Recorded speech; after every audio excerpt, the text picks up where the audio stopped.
ഈ അൾത്താരയിൽ നിന്ന് സാക്ഷ്യം പറയുവാൻ അനുഗ്രഹം ലഭിച്ചതിന് ഈശോയ്ക്കും മാതാവിനും ഞാൻ നന്ദി പറയുന്നു. ഞാൻ ഉടമ്പടി എടുത്തത് 2018 ഏപ്രിൽ ആണ്. എൻ്റെ പേര് പ്രിൻസി ഫ്രാൻസിസ് എന്നാണ്. ഞാൻ വരുന്നത് അരൂർ സെയിൻറ്റ് അഗസ്റ്റിൻ ഇടവകയിൽ നിന്നാണ്. ഞാൻ ഉടമ്പടി എടുത്തത് 2018 ഏപ്രിൽ മാസമാണ്. ഒത്തിരി ഉടമ്പടി എടുത്തതിന് ശേഷം ഒത്തിരി അനുഗ്രഹങ്ങൾ എനിക്ക് ലഭിച്ചിട്ടുണ്ട്. അതിൽ പ്രധാനമായിട്ടുള്ളത്, എൻ്റെ ഭർത്താവിന് 1 വർഷത്തോളമായിട്ട് ജോലിയൊന്നും ശരിയാവാതിരിക്കുമായിരുന്നു. വിദേശത്ത് പോകാനായിട്ട് ഒത്തിരി ഇൻ്റർവ്യൂവും കാര്യങ്ങളൊക്കെ അറ്റൻഡ് ചെയ്തു. പക്ഷേ ഒന്നും ശരിയാവുന്നുണ്ടായിരുന്നില്ല. അങ്ങനെ ഇരിക്കെ സെപ്റ്റംബർ മാസം 23-ാം തീയതിക്ക് ഒരു ഇൻ്റർവ്യൂ അറ്റൻഡ് ചെയ്തു. അത് ഒരാഴ്ച കഴിഞ്ഞപ്പോഴത്തേക്ക് പറഞ്ഞു മെഡിക്കൽ എടുക്കാൻ പറഞ്ഞു. മെഡിക്കൽ എടുത്തു. അതിനുശേഷം 1 മാസത്തോളമായിട്ട് ഒരു റിപ്ലൈയും ഒന്നും ഉണ്ടായിരുന്നില്ല. അങ്ങനെ ഇരിക്കെ ഞങ്ങൾ ഒക്ടോബറിൽ ജപമാല റാണിയിൽ ഞങ്ങൾ 2 പേരും കൂടെ നിയോഗം വെച്ച് ഞങ്ങൾ റാലിയിൽ പങ്കെടുത്തു. അതിനുശേഷം ഞാൻ നവംബർ 19 തീയതി ആയപ്പോഴത്തേക്ക് എൻ്റെ ഉടമ്പടി പുതുക്കേണ്ട ദിവസമായിരുന്നു. നവംബർ 19 ഉടമ്പടി പുതുക്കാൻ വന്നപ്പോഴും ഞാൻ പ്രധാനമായിട്ടും വെച്ച ഒരു നിയോഗം, ഭർത്താവിനൊരു വിദേശത്തേക്ക് പോകാനായിട്ട് അനുഗ്രഹിക്കണേ, നല്ലൊരു ജോലി ലഭിക്കണേ എന്നായിരുന്നു വെച്ചിരുന്നത്. അതിനോടനുബന്ധിച്ച് ഡിസംബർ 13-ാം തീയതി ആയപ്പോഴത്തേക്ക് പുള്ളിയുടെ വിസ പ്രോസസ്സിങ് ആയിട്ടുണ്ട് എന്നും പറഞ്ഞ് നമുക്കൊരു ഇൻഫർമേഷൻ നമുക്ക് ലഭിച്ചു. ജനുവരി 2-ാം തീയതി ആയപ്പോഴത്തേക്കും നമുക്ക് വിസ 2026 ജനുവരി 2-ാം തീയതി നമ്മൾക്ക് വിസ കയ്യിൽ കിട്ടി. ഈ ജനുവരി 22 വ്യാഴാഴ്ച 22-ാം തീയതി പുള്ളി ദുബായിക്ക് പോവുകയാണ്. പിന്നെ കാരുണ്യ പ്രവർത്തികളായിട്ട് ഞങ്ങൾ 2 പേരും കൂടി കൃപാസനത്തിലെ പേപ്പർ വാങ്ങിച്ച് ഞങ്ങൾ ഹോസ്പിറ്റലുകളിലും അതുപോലെ ബസ് സ്റ്റാൻഡുകളിൽ, ഓട്ടോറിക്ഷ അവിടെ, പിന്നെ അതുപോലെ ഓരോ സ്ഥാപനങ്ങൾ, കടകളിൽ ഇങ്ങനെയൊക്കെ ഞങ്ങൾ കൊടുക്കുന്നുണ്ട്. പിന്നെ ഞങ്ങളെക്കൊണ്ട് പറ്റുന്ന രീതിയിൽ ഞങ്ങൾ സാമ്പത്തിക സഹായവും എല്ലാമൊക്കെ ചെയ്യുന്നുണ്ട്. പിന്നെ ഉടമ്പടി എടുത്തതിന് ശേഷം ഒത്തിരി ആത്മീയമായിട്ട് വളരാനായിട്ട് ഞങ്ങൾക്ക് സാധിച്ചിട്ടുണ്ട്. കുടുംബ പ്രാർത്ഥന ഒരു ദിവസം പോലും മുടങ്ങാതെ ഞങ്ങൾ ചെല്ലുന്നുണ്ട്. അതുപോലെ വണക്കമാസങ്ങൾ, ഞങ്ങൾ 4 വണക്കമാസങ്ങൾ ഞങ്ങൾ മുടങ്ങാതെ ഞങ്ങളുടെ കുടുംബം ഒന്നായിട്ട് ഞങ്ങൾ ചൊല്ലുന്നുണ്ട്. ഈ വലിയ അനുഗ്രഹം തന്നതിന് ഈശോയ്ക്കും മാതാവിനും നന്ദി പറയുന്നു. എസെക്കിയേൽ 36, 26, 27 തിരുവചനങ്ങൾ. ഒരു പുതിയ ഹൃദയം നിങ്ങൾക്ക് ഞാൻ നൽകും, ഒരു പുതു ചൈതന്യം നിങ്ങളിൽ ഞാൻ നിക്ഷേപിക്കും. നിങ്ങളുടെ ശരീരത്തിൽ നിന്ന് ശിലാഹൃദയം എടുത്തു മാറ്റി മാംസള ഹൃദയം നൽകും.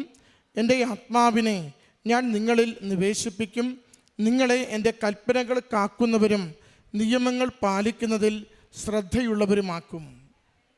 പ്രിൻസി ഫ്രാൻസിസ് എന്ന ഈ സഹോദരി തൻ്റെ ജീവിത പങ്കാളി വിദേശത്ത് പോകുവാൻ നടത്തിയ പരിശ്രമങ്ങൾ അത് തുടർച്ചയായി പരാജയപ്പെടുമ്പോഴാണ് അമ്മയുടെ അരികിൽ ഉടമ്പടി എടുത്ത് പ്രാർത്ഥിച്ചു തുടങ്ങുന്നത്. സഹോദരി സൂചിപ്പിച്ചു, 1 വർഷത്തിലേറെയായി വിദേശത്ത് പോകുവാനുള്ള പരിശ്രമം അത് കാരണങ്ങളറിയാതെ പരാജയപ്പെട്ടുകൊണ്ടിരിക്കുന്നു. അതുകൊണ്ട് അമ്മയുടെ കരങ്ങളിലേക്ക് ഈ വിഷയം ഏൽപ്പിച്ചു കൊടുക്കുന്നു. അമ്മ മാതാവ് ഈ കഴിഞ്ഞ ദിവസങ്ങളിൽ അതിൻ്റെ എല്ലാ തടസ്സങ്ങളും നീക്കി കുടുംബത്തിന് വിസ അനുവദിച്ച് വിദേശത്തേക്ക് പോകുവാനുള്ള വഴി ശരിയാക്കി കൊടുക്കുന്നു, വഴി തുറന്നു കൊടുക്കുന്നു. ഉടമ്പടി നമുക്കൊരു പുതിയ ജീവിതം തരുന്ന ദൈവിക പദ്ധതിയാണ്. നാം ജീവിച്ചതുപോലെ അല്ല ജീവിക്കേണ്ടതെന്ന്, ദൈവാത്മാവിൻ്റെ പ്രവർത്തനമുള്ള ജീവിതം നയിക്കണമെന്ന് നമ്മളെ ഓർമ്മപ്പെടുത്തുന്നതാണ് ഉടമ്പടിയുടെ ജീവിതം.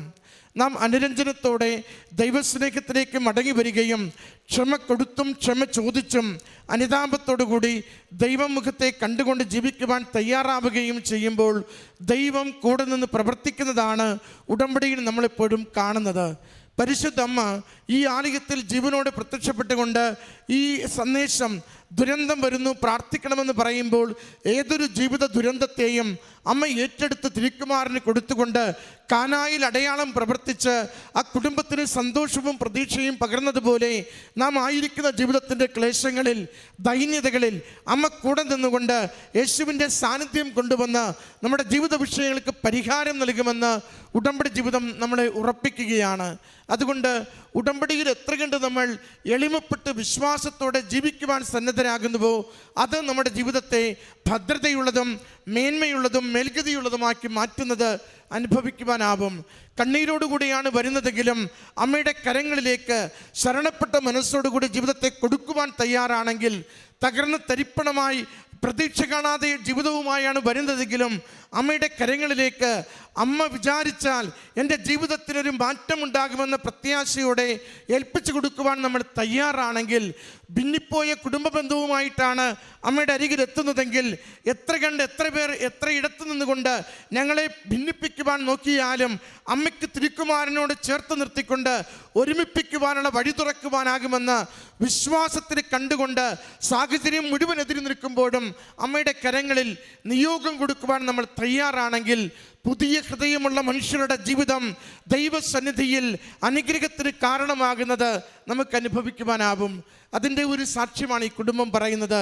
മുന്നോട്ടുള്ള ഗതി വല്ലാതെ വഴിമുട്ടുമ്പോൾ അമ്മയുടെ കരങ്ങളിൽ ഏൽപ്പിച്ചു കൊടുത്ത് അമ്മയുടെ പ്രത്യാശയുടെ ശരണം വെച്ച് ഉടമ്പടിയുടെ സമയച്ചുരുക്കത്തിൽ ശരണം വെച്ചുകൊണ്ട് നിയോഗം സമർപ്പിച്ച് പ്രാർത്ഥിക്കുന്നതും കുടുംബം എങ്ങനെ സുരക്ഷിതമായി ഒരു മേൽഗതിയുള്ള ജീവിതത്തിലേക്ക് പ്രവേശിക്കുവാൻ പറ്റും വിധം ജീവിത പങ്കാളിക്ക് ജോലി കിട്ടിയെന്ന് ഈ അൾത്താരയിൽ സാക്ഷ്യപ്പെടുത്തുന്നു. നമ്മുടെ ജീവിത വിഷയങ്ങളെ അമ്മയുടെ കരങ്ങളിലേക്ക് ഏൽപ്പിച്ചു കൊടുക്കാം.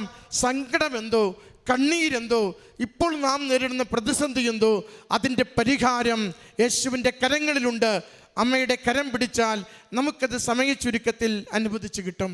ഈ കുടുംബത്തിൽ ലഭിച്ച അനുഗ്രഹത്തിന് അമ്മ മാതാവിനും തിരുക്കുമാരനും നന്ദി പറഞ്ഞുകൊണ്ട് കരങ്ങളടിച്ച് ഈ സാക്ഷ്യം നമുക്ക് സമർപ്പിക്കാം.